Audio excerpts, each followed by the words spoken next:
Bonsoir. Léon a éliminé Sangomo que j'ai dit qu'à confirmation. Confirmation, il y a Oyo. Prophète Denis Lessi Aloba qui pour le président Fachi. Au cours d'une de ces émissions, na Papi Mboma, na Biwan Aloba qui Nzamba Lobelié que Fachi a passé à 27 ans au pouvoir. Ils allaient qui le rôle à scandale. Ils allaient qui le rôle à Eli Seki Papi Mboma Vuta Seki Ngapen et scandalisa Kingai. Donc, avant de poursuivre dans la vidéo, vous banako liker ango, vous partager pas na batu msusu pe ba yo kama kambo. Oyo nzamba zo lubana Congo, vous partager, vous liker. Et puis, na sengi na bino bo s'abonner na chaîne ngai pour vous voir chaque fois ba nouvelle ya solo ya lingala. Donc je disais que prophète Denis Lessi Aloba prophète moko majeur na kati ya Congo. Aloba ba prophétie kokisama. Asakola ba prophétie belé. Ba mona ye ka ndengo na lokola mutu moko ya boye mitango alobaka. Ba oyo balandaka ye ba oyo ba yokaka bakotaka na kobanga parce que la majorité de ces choses quand il parle ça finit par s'accomplir. Alobi Fachi a posé à 27 ans à pouvoir. A expliqué nga siko depuis wana na vandaka na bi eko sala mate. Eko sala mate.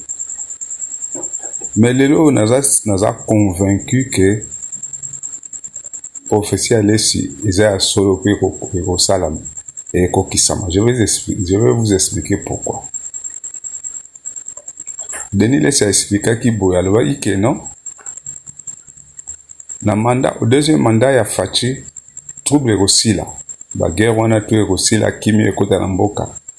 Et puis dossier ya révision à constitution et ozonga na mesa. Donc constitution ils n'ont même pas révisé mais ils ont complètement changé. C'est que révision à constitution à ce voyez vous la constitution il y a 7 ans.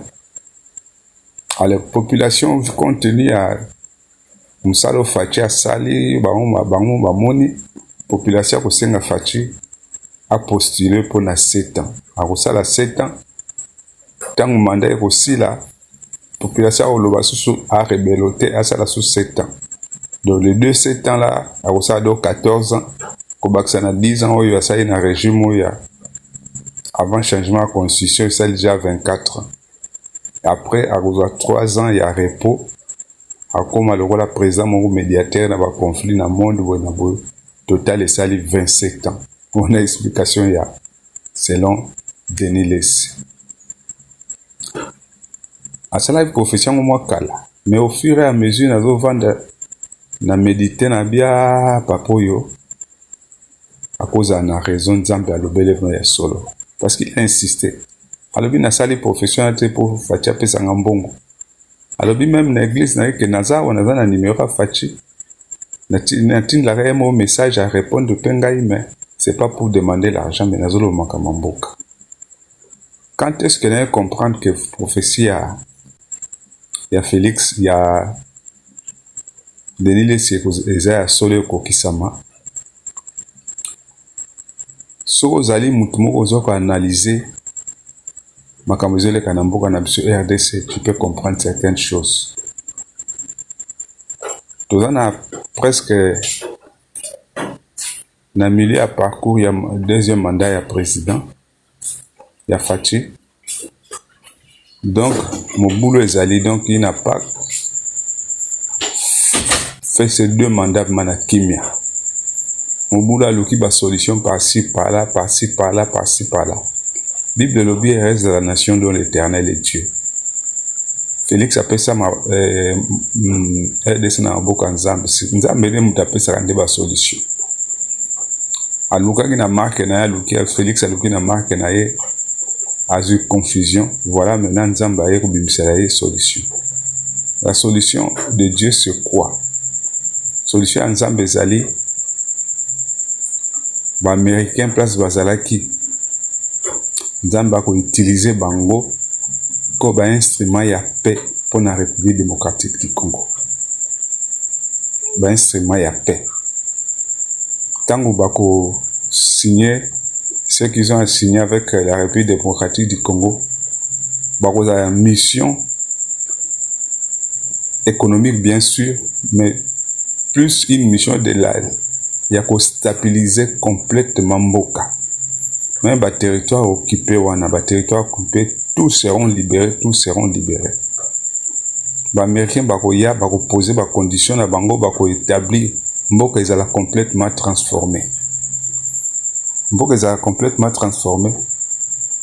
C'est au cours de ça que les Américains, puisque vont influencer la politique Nabiso, quand ils viennent investir leur argent, c'est pas pour que l'argent soit détourné, n'engue biso to comme champion de détournement et de corruption. Non, ça n'a pas na yango. Il peut pas manquer que na va influencer le gouvernement na biso. Alors, on a veiller surtout. Il y aura du sérieux. C'est là où va intervenir le changement de la constitution pour la nouvelle base à la poser. Bino wo landanan.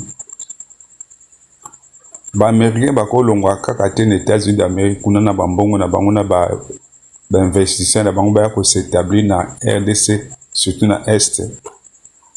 Et puis tant ba poser la mallette na bango pa ninga no sala ba mo ma ça c'est bidi ba ndiko kima bambangu. Non. Ils ne peuvent pas accepter. Bango condition na bango na izali tant ba poser ba mallette na bango kimi ezali baza ko contrôler bazo sala cop na bango na kimia.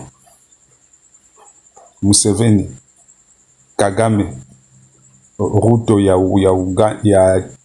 Kenya, bao nyoso tona baza pakina likopa na Kagame, ba Américain ba benda ba matoi ba ocha bango na pa. Et puis c'est pas quand même évident que ba Américain ba signer contrat minier, contrat d'affaires dans la République démocratique du Congo avec un président à Osalaka de 2 ans qui est inaye. Simbate, on va l'ingate, va déposer, va la pour un président qui est 2 ans à Keinaye. Et puis, on a président pour un début parce que Félix Azali bien clairvoyant. Moni clairvoyance naye, moni sens il y a diplomatie naye, moni volonté naye à ko bongisa mboka, préférer travailler naye. Yangwana ba démarche au Kabila za ko sa na batu na ye ezaka makelela wenze so la ni makelela wenze oyoka na Kabila ba démarche azo ko sala eza ba symptômes ya mutoyo azo kende CPI. Vous savez ba mindele baza ba bizarre. Tango na Côte d'Ivoire ba français bazui Alassane Ouattara ba tient na pouvoir. Babwa lobi non ngana lingite upesa engam na ganya ache des autres ba français ba koji ba kanisi ba bino po na biso to chaza na kimia il faut to longola bago na pembe na ye bazuk bago pof beko na ba blé goudé tout na CPI 10 ans 10 ans pour Ouattara travailler na malam. Les démocrates va placer Kabila dans le pouvoir. Jean-Pierre Bemba, élément déstabilisateur. Nabatum sous bako kolongo la Kabila kimia.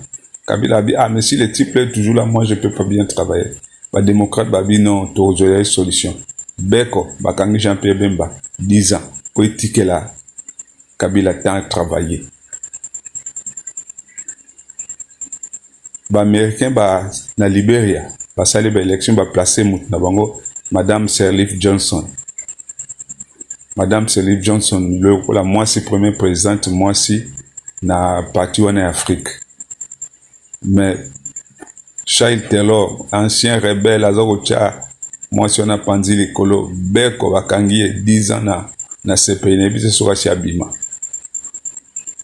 c'est le même scénario qui va se passer, sauf qui Fati. Américain va pointer Fati va tcheye bamoni que désordre na RDC, déstabilisation à RDC de la Kabila. Ne soyez pas étonnés, bon, mon Kabila 10 ans à CPI. Va mettre hors de temps de nuire.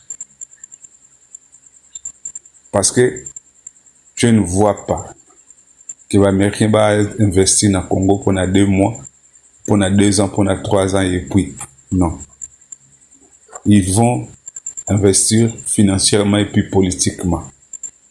Voilà pourquoi on appelle si les lots dénier ces raisons. Parce que tant que vos constitutions allez changer, la prochaine constitution, et vous allez accepter 7 ans renouvelable une seule fois. Fatia vous allez reconduire pour un premier mandat. Pour un premier mandat, le peuple va choisir pour un deuxième mandat.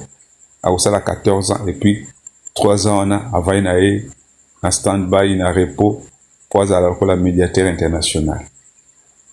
Donc, le lot n'a la confirmation que prophétie a donné les Césaires à solo à le cotate. Ceux qui ont maillé la vie politique n'est pas kende. Ceux qui ont mona na musika makamdenge zo kena mboka, vous allez lui donner raison. Fachi Bikolelekaki avant Trump à na pouvoir. Fachi azaki beaucoup inquiet parce que les républicains ont menacé Yeming. Depuis que les démocrates ont Fatia comme une kimia. Et puis, RDC, oui, bien, ils ont un pays solution. Ils ont un pays solution. Pendant la guerre mondiale, la deuxième guerre mondiale, les Occidentaux ont loué moyen de la guerre, surtout les Américains. C'était la RDC qui a une solution pour guerre ici. Iranium n'a vu sur une bombe atomique qui a une panza Japon guerre ici.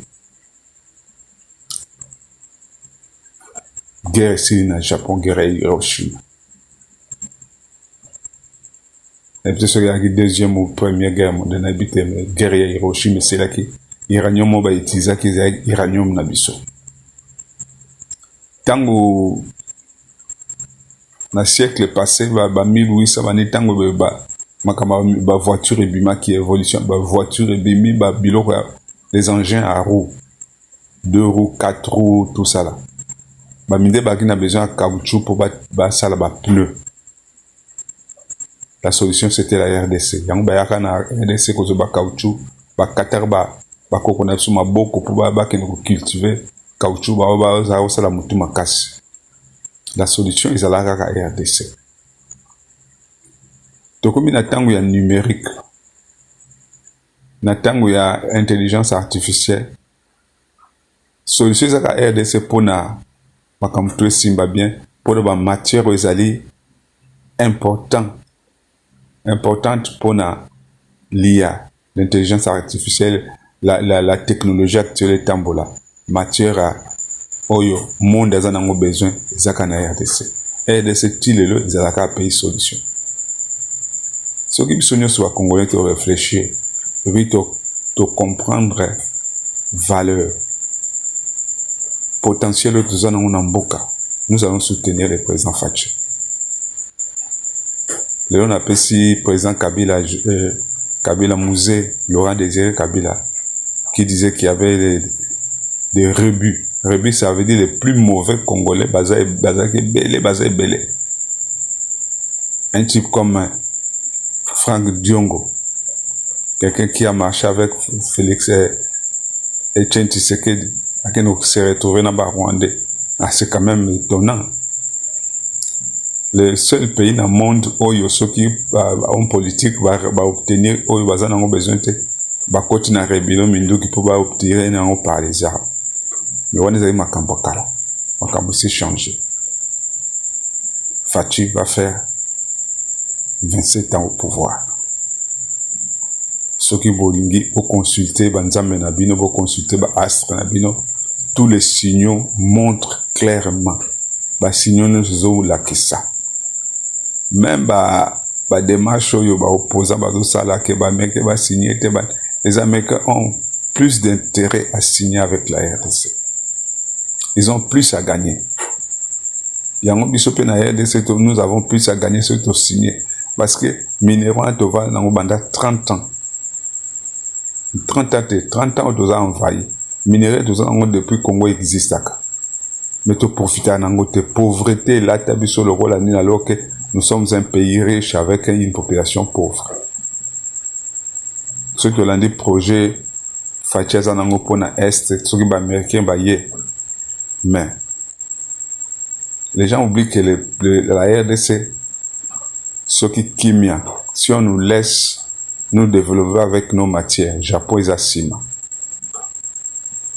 la Chine est Sima. Donc, la RDC c'est les pays les plus puissants, les plus développés, les plus beaux. Il y a Afrique et puis il y a monde. Voilà, message nakinango, nako passer en côté. Mon centre est sur rappeler Galbino, Yepsa Bande qu'on a ok. Prophète Denis Lessi, Azan a raison. Là, il a parlé de la part de Dieu. Et ça, ban zone doté pour Fatia PC mon enveloppe, mais ça, ce qu'il a dit de la part de Dieu. Bon, like ba vidéo, oyo. Bon, partager, on pas na bande ko bazan partout, ba yoka, bazana kimia.